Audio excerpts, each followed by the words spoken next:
BJP CAA নিয়ে যতটা বিপাকে পড়েছে তার অনেকাংশেই দায়ী বিজেপির বঙ্গ বিজেপির নেতারা।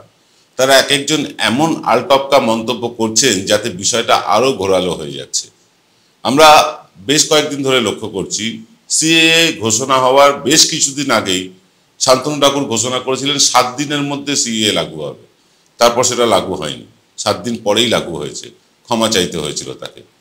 বিজেপির বিধায়ক অসীম সরকার, মানে একজন অর্ধোন্মাদ মানুষ, তিনি কখন কি বলেন কখন কি করেন আপন খেয়ালে থাকেন। মানুষটিকে আমি মানে উন্মাদ বলতে চাই না, শ্রদ্ধেয় মানুষ, কবিয়াল মানুষ, কবি গান করেন, ভালো মানুষ, কিন্তু মানে তিনি এক এক সময় এমন কিছু মন্তব্য করেন যার ফলে বিজেপিকেই পড়তে হয় বিপাকে।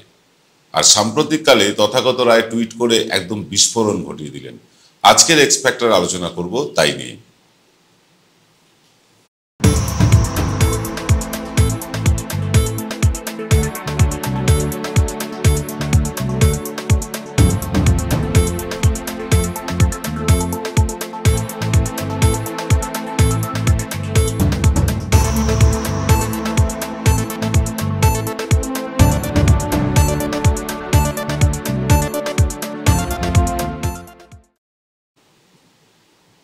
নমস্কার, আদাব, আমি আপনাদের প্রবীর বিশ্বাস। আপনারা দেখছেন প্রত্যেক দিনের অভ্যেস মতো বিশ্বজোড়া বাঙালির আওয়াজ এনকে ডিজিটালের প্রভাতী অনুষ্ঠান এক্স ফ্যাক্টর। আজকের এক্স ফ্যাক্টরে আবার সিএ যেন পিছু ছাড়ছে না বিজেপি। কারণ সিএ নিয়ে এত বিভ্রান্তিকর মন্তব্য আসছে যা শুনে শুধু মতুয়া বা নমশূদ্র তারাই শুধু বিভ্রান্ত নয়, আমরা সংবাদ মাধ্যমের মানুষেরাও কিন্তু বেশ বিভ্রান্ত। কেন বলছি দেখুন, সিএ নিয়ে শান্তনু ঠাকুর বললেন যে কোনো নথি জমা দিতে হবে না, আবেদন করলেই পাওয়া যাবে। ওদিকে স্বরাষ্ট্রমন্ত্রী অমিত শাহ বলছেন না, আবেদন করলেই পাওয়া যাবে না, দিতে হবে নথি। কি নথি? না, যে দেশ থেকে এসছেন, এক্ষেত্রে পশ্চিমবাংলার ক্ষেত্রে বাংলাদেশ থেকে যে এসছেন, বাংলাদেশের কোনো পরিচয়পত্র দিতে হবে, সেখান থেকে ধর্মীয় উৎপীড়নের কারণে এসছেন সেরকম একটা নথি, অর্থাৎ সেখান থেকে যে আপনাকে ধর্মীয় কারণে বিতাড়ন করা হয়েছে বা মানে পীড়িত করা হয়েছে, আপনাকে মানে কি বলবো, মারধর করা হয়েছে বা আপনার ঘরদোর জ্বালিয়ে দেওয়া হয়েছে, এরকম একটা সেখানকার থানায় ডায়েরি, সেই নথি লাগবে। আর সবচেয়ে বড় ব্যাপার যেটা হচ্ছে, এই নথিগুলো দিলেও আপনাকে একটা ভারতে যে আছেন আপনি তার একটা নথি দিতে হবে, অর্থাৎ আধার কার্ড, প্যান কার্ড, হোয়াটএভার যা যা আছে এখানকার সবই দিতে হবে আপনাকে, এরকম একটা কিন্তু কথা বলেছেন অমিত শাহ। এইবার যখনই আপনি আবেদন করছেন নাগরিকত্বের জন্য, তখনই কিন্তু আপনি নিজেকে ঘোষণা করছেন আপনি নাগরিক নন, তাই আপনি আবেদন করছেন। আপনি আবেদন তখনই করবেন যখনই আপনি নাগরিক না হবেন। তাই আবেদন করার সঙ্গে সঙ্গে আপনি কিন্তু হয়ে গেলেন শরণার্থী, অন্য দেশ থেকে আসা মানুষ। এবং অন্য দেশ থেকে আসা মানুষ হলেই যে আপনি নাগরিকত্ব পাবেন এমন কোনো কথা নয়, পরিষ্কার জানিয়েছেন অমিত শাহ। তিনি বলছেন যে আপনি অন্য দেশ থেকে এলেও সে দেশের একটা কোনো ডকুমেন্ট দেখাতে হবে, অর্থাৎ বাংলাদেশে থাকলে সেখানকার আধার কার্ড তো নেই সেখানে, তাদের জাতীয় কার্ড অথবা সেখানকার কোনো ভোটার পরিচয়পত্র, ভোটার লিস্টের নাম, জমি বাড়ির দলিল ইত্যাদি ইত্যাদি যে কোনো একটা ডকুমেন্ট আপনাকে দিতে হবে, পাসপোর্ট কিছু একটা দিতে হবে, অর্থাৎ আপনি বাংলাদেশে ছিলেন এটা প্রমাণ করতে হবে। এবার বাংলাদেশ থেকে কেন এসেছেন এদেশে সেটাও প্রমাণ করতে হবে। আপনি ধর্মীয় উৎপীড়নের কারণে এসেছেন, সেটা একটা থানায়, বাংলাদেশের কোনো থানায় আপনাকে ডায়েরি করে আসতে হবে। আর 3 নম্বর কারণ হচ্ছে, আপনি যে এদেশে আছেন তার একটা নথি দিতে হবে, অর্থাৎ এদেশের কোনো পাসপোর্ট, ড্রাইভিং লাইসেন্স, জমি বাড়ির দলিল, ব্যাংকের অ্যাকাউন্ট, আধার কার্ড, প্যান কার্ড কিছু একটা দিতে হবে। এইগুলো দেওয়ার পরেই যে আপনি নাগরিকত্ব পাবেন তার কোনো মানে নেই। এই যে নথিগুলো আপনি দিলেন তার একটা স্ক্রুটিনি হবে, পরীক্ষা নিরীক্ষা হবে, আপনি যে নথিগুলো দিয়েছেন সবগুলো ঠিকঠাক আছে কিনা। ঠিকঠাক থাকলেও আপনি তারপরেও নাগরিকত্ব পাবেন না, হবে আপনার ইন্টারভিউতে সরকারি অফিসারেরা যদি মনে করেন যে হ্যাঁ আপনার সব নথি ঠিকঠাক আছে, আপনি ঠিক জবাব দিয়েছেন, তাহলে আপনাকে কিন্তু নাগরিকত্ব দেবে। এইটা হচ্ছে পদ্ধতি। যতই বলা হোক এটা নাগরিকত্ব দেবার একটা আইন, আসলে কিন্তু নাগরিকত্ব কেড়ে নেওয়ারই একটা প্রচেষ্টা চলছে। কারণ এত সব নথি যে মানুষ দিতে পারবেন না তার তো নাগরিকত্ব চলে যাবে, এবং নাগরিকত্ব চলে গেলে সেই মানুষগুলোর কি হবে এর জবাব কিন্তু অমিত শাহ দিতে পারেননি। উসকে বারে মে সোচেঙ্গে, অর্থাৎ তার ব্যাপারে তারা চিন্তা ভাবনা করবে, চিন্তা ভাবনা এখনো করেননি। অর্থাৎ নাগরিকত্ব আপনি না পেলে আপনি কিন্তু না ঘরকা রইলেন না ঘাটকা রইলেন, বাংলাদেশেরও নন, এদেশেরও নন। তাহলে আপনি কি, আপনাকে কোথায় রাখা হবে? ডিটেনশন ক্যাম্পে? না, এটাও পরিষ্কার করেছেন অমিত শাহ। তিনি বলছেন না, ডিটেনশন ক্যাম্প আর হবে না, কিন্তু ডিটেনশন ক্যাম্প না হলেও আপনার আধার কার্ডটা বাতিল হয়ে যাবে। আধার কার্ড বাতিল হওয়ার সঙ্গে সঙ্গে আপনি এদেশের সমস্ত পরিষেবা থেকে বঞ্চিত হবেন। আপনার জমি বাড়ির ওপর আপনার দখল থাকবে না, আপনার ব্যাংকে যতটুকু টাকা গচ্ছিত আছে সেটা আর আপনার থাকবে না, আপনি রেশন তুলতে পারবেন না, বা ধরুন এই যে লক্ষ্মীর ভান্ডার, কন্যাশ্রী, রূপশ্রী ইত্যাদি ইত্যাদি প্রকল্পের যে ভাতাগুলো পান সেগুলো আর পাবেন না। আধার কার্ড ক্যান্সেল হলে সবই ক্যান্সেল হয়ে যাবে, আপনার প্যান কার্ড ক্যান্সেল হয়ে যাবে, আপনার ভোটাধিকার ক্যান্সেল হয়ে যাবে, আপনি আর এদেশের নাগরিক থাকবেন না। এই হলো আসল ঘটনা। এইবার এখান থেকে বিভিন্ন বিভ্রান্তি ছড়াচ্ছে। অসীম সরকার, বিজেপির বিধায়ক, তিনি কিন্তু বিভিন্ন বিভ্রান্তিমূলক ভিডিও প্রায় প্রতিদিন আপলোড করছেন, এক এক সময় এক এক রকম কথা বলছেন। তাই তার কথার যোগ্যতা মতুয়াদের মধ্যে প্রায় শূন্য। আমরা বহু মতুয়ার সাথে কথা বলেছি, মানে যারা একটা সময় তার সমর্থকও ছিলেন, তাকে ভোট দিয়েছেন, এরকমও মানুষ, তারাও বলছেন অসীম কবিয়ালের কথার উপর আর ভরসা করা যায় না, কারণ তিনি এক এক সময় এক একটা কথা বলেন। এবার আসি শান্তনু ঠাকুরের কথায়, মতুয়া নেতা শান্তনু ঠাকুর, তিনি বলছেন যে কোনো ডকুমেন্টস দিতে হবে না, অথচ অমিত শাহ বলছেন না, এই ডকুমেন্টসগুলো দিতেই হবে। এবার আর একটা কথা শান্তনু ঠাকুর মুখ ফসকে বলে ফেলেছেন, সেটা হচ্ছে যে আমি নিজে নাগরিকত্বের জন্য আবেদন করব। অর্থাৎ তিনি এটা প্রমাণ করলেন যে তিনি এখনো নাগরিক নন। তিনি নিজে নাগরিক না হয়ে দেশের মন্ত্রী হন কি করে? এটা তো সাংবিধানিক সংকট হয়ে যাবে। বিপ্লব দেব, ত্রিপুরার মুখ্যমন্ত্রী, তিনি নিজের ফেসবুকে তিনি বায়োতে লিখেছিলেন তিনি বাংলাদেশের লোক। তাহলে এদেশের মুখ্যমন্ত্রী, এদেশের মুখ্যমন্ত্রী হন কি করে কোনো একটি রাজ্যের? নিশীথ প্রামাণিকের সম্বন্ধে একই কথা শোনা যায়, তিনি নাকি এখানে কম্পিউটার প্রশিক্ষণের জন্য এসে আর দেশে ফিরে যাননি। এগুলো নিয়ে কোনো তদন্ত হবে না? যত রাগ কি মতুয়াদের ওপরই? মতুয়াদেরকেই আক্রমণ করতে হবে? সবচেয়ে সীমা ছাড়িয়ে গিয়েছেন বিজেপি নেতা তথাগত রায়, তাকে নিয়েও আলোচনা করব আমরা, তবে ছোট্ট একটা বিরতির পর।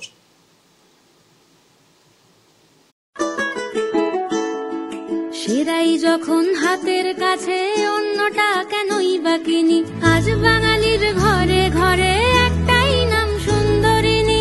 সুন্দরিনী, সুন্দরিনী, সুন্দরিনী, সুন্দরিনী। জয়গুরু রত্নভান্ডার জ্যোতিষ সীমা, এখানে গোল্ড মেডেলিস্ট জ্যোতিষী বসেন। হাই কোয়ালিটির আসল গ্রহরত্ন সবচেয়ে কম দামে এখানে পাওয়া যায়। স্থান বেলঘড়িয়া, রানী পার্ক, বটতলা, 2 নম্বর রেলগেটের নিকটে। 9681345722 এবং 9007778922। ফিরে এলাম বিরতির পর। আপনারা দেখছেন এনকে ডিজিটালের প্রভাতী অনুষ্ঠান এক্স ফ্যাক্টর। আজকের এক্স ফ্যাক্টরের বিষয় হচ্ছে রেখেছো বিজেপি করে মানুষ করনি। অর্থাৎ বিজেপির হয়তো তারা নেতা মন্ত্রী অনেক কিছু হয়েছেন, কিন্তু মানুষ হয়ে উঠতে পারেননি। তা নাহলে এভাবে বিভ্রান্তিমূলক বারবার বিবৃতি দিচ্ছেন কেন? শান্তনু ঠাকুর একরকম বলছেন, অমিত শাহ একরকম বলছেন। অসীম সরকারের কথার কোনো গুরুত্বই দিচ্ছি না, কারণ তিনি রোজ নতুন নতুন করে নতুন নতুন বিষয় আলোচনা করছেন। কি করে মতুয়ারা নাগরিকত্ব পাবে, কি করলে হবে।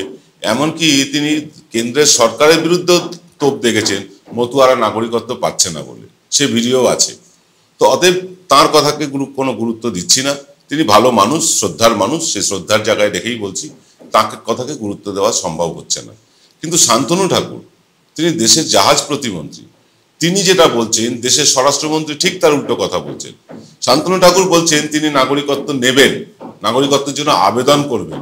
আবেদন করবেন মানে এই মুহূর্ত পর্যন্ত তিনি তো নাগরিক নন, তাহলে তিনি দেশের জাহাজ প্রতিমন্ত্রী হন কি করে? এটা একটা বিরাট সাংবিধানিক সংকট। তার এই বক্তব্য নিয়ে নিশ্চয়ই আলোচনা হওয়া উচিত, নিশ্চয়ই তদন্ত হওয়া উচিত। তিনি যদি আবেদন করেন বা আবেদন করবার কথা বলেন, এটা তো সম্পূর্ণভাবে বেআইনি হয়ে যাচ্ছে তার সাংসদ পদ, তার মন্ত্রিত্বের পদ। তাহলে এতদিন মন্ত্রিত্বের পদে থাকলেন কি করে একজন বিদেশি নাগরিক? এতদিন সাংসদে থাকলেন কি করে একজন বিদেশি নাগরিক? বিপ্লব দেবের ক্ষেত্রে একই কথা প্রযোজ্য হয় অনেকের ক্ষেত্রেই। আমি একজন আলাদা আলাদা করে কত নাম বলবো। বিজেপির যারা মতুয়া নেতা তারা প্রত্যেকেই প্রায় বাংলাদেশ থেকে এসছেন এবং তাদের কারোরই ভারতের অরিজিনাল নাগরিকত্ব নেই। অরিজিনাল এখন বলতে হচ্ছে এই কারণে যে আমাদের কাছে জন্মসূত্রে হয়তো আমরা এদেশের নাগরিক। হয়তো আমরা এই দেশেই, আমার পূর্বপুরুষ এদেশেই জন্মেছে অথবা ও দেশে জন্মেছে, স্বাধীনতার আগে এসছে, সেগুলো সবকটাই প্রমাণ সাপেক্ষ ব্যাপার। কিন্তু কারা নাগরিকত্ব চাইছে জানেন? এই অমিত শাহ যারা পারস্য থেকে এসেছিল, এই এরা চাইছে। আগে অমিত শাহ তো নিজের পূর্বপুরুষের জন্মতিথি দেখাক, কি বলে ওটাকে, কার্ড বা সার্টিফিকেট দেখাক। অমিত শাহ পারবেন তার বাবার বা তার প্রপিতামহের সার্টিফিকেট দেখাতে? মতুয়াদের কাছে কেন চাইছেন? যেগুলো দেখাতে হবে তবে আপনি নাগরিক, আর না হলে বাংলাদেশের নাগরিক হিসেবে একটা ডকুমেন্ট দেখান। শান্তনু ঠাকুর ঠিক উল্টো কথা বলছেন। বিভ্রান্ত হচ্ছি আমরা, বিভ্রান্ত হচ্ছে সারা রাজ্যের মানুষ, সারা দেশের মানুষ। এক একজন এক এক রকম কথা বলছেন। তার মধ্যে এই তথাগত রায় ফাটিয়েছেন একটা বোমা। তথাগত রায় তিনি টুইট করেছেন, এবং তথাগত রায় স্বভাব সিদ্ধ ভঙ্গিতে, তিনি কতদূর শিক্ষিত আমার জানার দরকার নেই, তিনি একেবারে নিম্ন মেধার যে একজন মানুষ সেটা বলতে কোনো লজ্জা নেই। একেবারে নিম্ন মেধার মানুষ, তার টুইট দেখলে আপাত মস্তক আপনার জ্বলে যাবে। তিনি কি বলছেন জানেন টুইটে? তিনি বলছেন যে যারা ওদেশ থেকে এসেছে তাদের যৌনাঙ্গ পরীক্ষা করে দেখা হোক, অর্থাৎ তাকে সুন্নাত করা হয়েছে কিনা, মুসলিম কিনা। মুসলিমদের যে ধর্মীয় অনুষ্ঠানটা হয় জন্মের পরে বাচ্চাদের, পুরুষদের, সেই সুন্নাত করা হয়েছে কিনা এরকম জানতে চাইছেন। অর্থাৎ প্রত্যেকে মানে যারা নাগরিকত্বের আবেদন করবেন তাদেরকে নগ্ন করে তাদের যৌনাঙ্গ পরীক্ষা করে দেখতে হবে। এর থেকে কুরুচিপূর্ণ কথা আর কিছু হতে পারে? এর থেকে অপমানজনক কথা যারা ওদেশ থেকে এসছেন, মতুয়া, নমশূদ্র বা মুসলমান বা অন্য কোনো ধর্মের লোক, তাদের জন্য এর থেকে আর বড় কিছু নোংরা কথা হতে পারে? তীব্র ধিক্কার জানাচ্ছি এই মন্তব্যকে তথাগত রায়ের। তিনি একটি রাজ্যের রাজ্যপাল, একটি না দুটি রাজ্যের রাজ্যপাল ছিলেন। ভাবতে অবাক লাগে এরকম নিম্ন মেধার লোক রাজ্যপালের পদ পান কি করে? যদিও শিব ঠাকুরের আপন দেশে আইন কানুন সর্বনেশে, বিজেপি করলে 7 খুন মাপ। তিনি যা খুশি বলতে পারেন, যা খুশি কথা বলতে পারেন, যা খুশি আচরণ করতে পারেন, তা নিয়ে কোনো তদন্ত হয় না, তা নিয়ে কোনো মানে চর্চাও হয় না। আমাদের মিডিয়া, গদি মিডিয়া এখন মেতে আছে বহুতল একটা বাড়ি ভেঙে পড়েছে।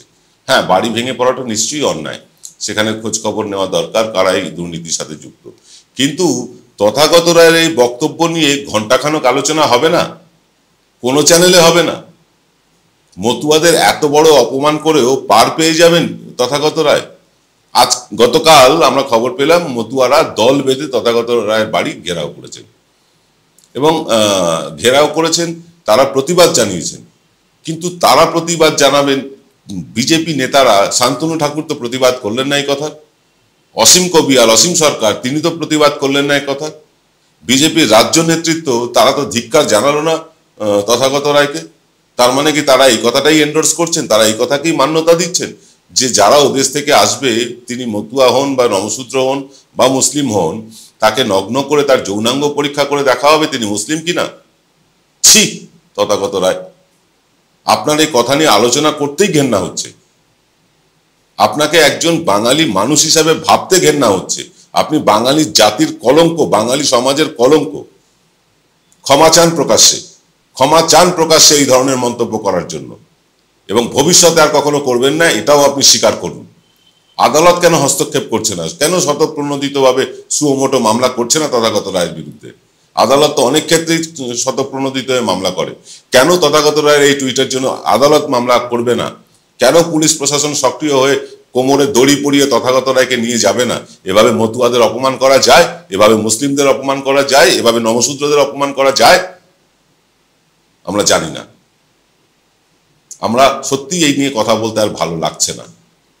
এই বিষয়টাই এত নোংরা বিষয় যেটা নিয়ে কথা বলতেই রুচিতে পাচ্ছে, কিন্তু অনুষ্ঠানটা করতেই হলো। কেন করতে হলো? একটাই কারণে, যেহেতু গদি মিডিয়া এই নিয়ে কোনো আলোচনা করছে না, কোনো খবর দেখাচ্ছে না, আমাদের কাজ সেই খবরটাই আপনাদের কাছে পৌঁছানো।